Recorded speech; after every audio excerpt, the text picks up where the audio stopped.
شهر رمضان الذي أنزل فيه القرآن هدى للناس وبينات من الهدى والفرقان. السلام عليكم ورحمة الله وبركاته.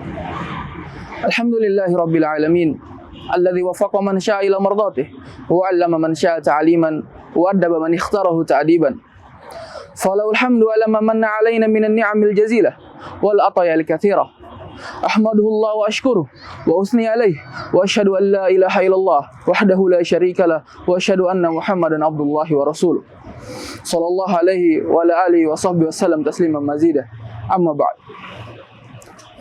Ikhwani fid din rahimani wa rahimakumullah. Sebagaimana yang kita ketahui bahwasannya takwa adalah sebaik-baik bekal. Sebagaimana firman Allah Ta'ala, "Wa tazawwadu fa inna khairaz zadi taqwa." Maka berbekallah karena sebaik bekal adalah takwa. Dan juga takwa adalah jalan keluar bagi orang-orang yang tertimpa musibah. Sebagaimana firman Allah Ta'ala dalam Quran surat At-Talaq ayat 2, "Wa may yattaqillaha yaj'al lahu makhraja."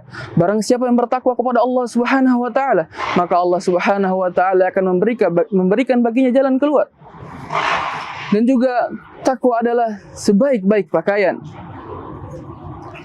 Sebagaimana firman Allah Ta'ala dalam Quran surat Al-A'raf ayat 26, "Ya bani Adam, qad anzalna 'alaikum libasa yuwari sawatikum wa risha, wa libasu taqwa dzalika khair." Wahai anak-anak Adam, telah kami turunkan kepada kalian pakaian yang dimana pakaian itu akan menjadi penutup aurat kalian dan menjadi perhiasan bagi kalian. Dan ketakwaan adalah sebab kebaikan dalam hidup kita.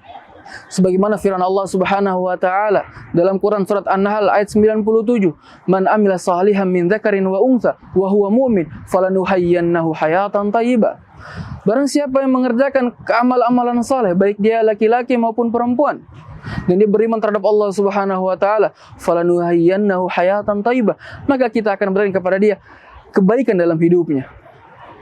Lantas, apa pengertian dari takwa itu sendiri? Para ulama menyebutkan bahwasannya takwa adalah antaj'al bi ta'atillah ala nurin minallah tarju rahmatullah.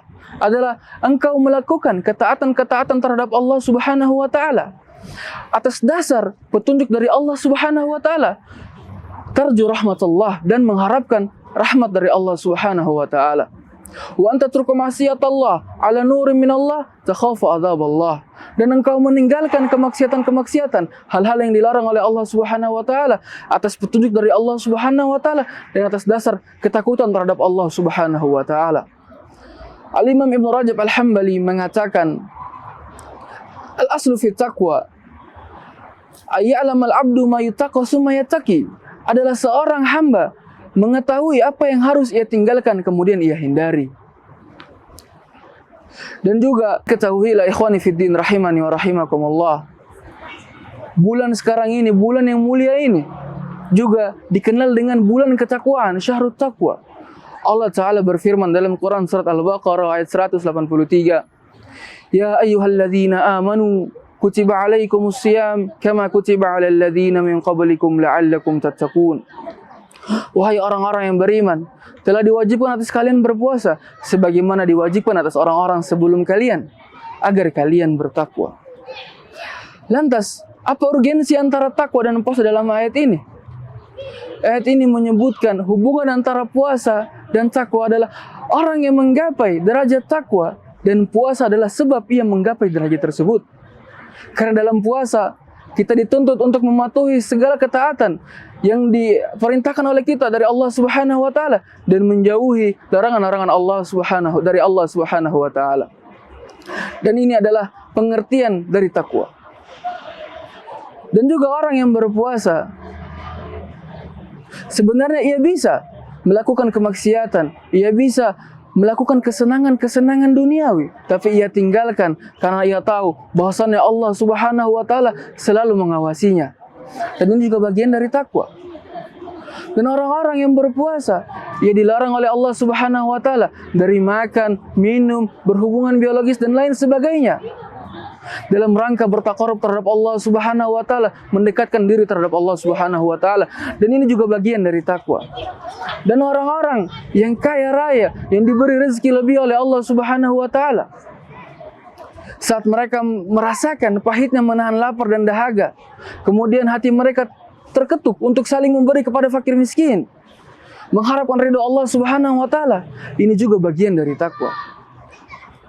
Ikhwani fiddin rahimani wa rahimakumullah. Inilah bulan takwa, bulan kebaikan, bulan yang suci. Maka sudah seharusnya kita menjaga bulan ini dan meninggalkan keburukan-keburukan dalam bulan ini, semata-mata karena kita takut bahwasanya puasa kita hanya menahan lapar dan dahaga saja. Karena itu adalah seburuk-buruk puasa. Sebagaimana sabda Nabi SAW, Rubba sa'imin hazzuhu min siyamihi al-ju' wal atash. Berapa banyak orang-orang yang berpuasa, namun yang ia dapatkan dari puasa tersebut hanya lapar dan dahaga. Wal iyadzu billah. Oleh karena itu, ikhwani fiddin rahimani wa rahimakumullah, inilah seburuk-buruk puasa yang harus kita hindari. Sepatutnya kita sebagai seorang mukmin yang beriman kepada Allah dan hari akhir untuk menjaga diri kita dari perbuatan-perbuatan maksiat, perbuatan-perbuatan mungkar, dan menjauhi pula diri kita dari kesia-siaan, perkara-perkara yang sia-sia. Sebagaimana sabda Nabi SAW, min husnil islamil mar'i tarkuhu ma la ya'ni.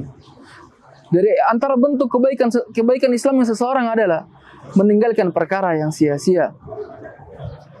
Ikhwani fiddin rahimani wa rahimakumullah. Jika nanti telah keluar dari bulan Ramadan ini, saat kita telah berpisah dari bulan Ramadan, sudah sepatutnya bagi diri kita menjadi pribadi yang lebih baik dengan meningkatnya kualitas takwa dalam diri kita.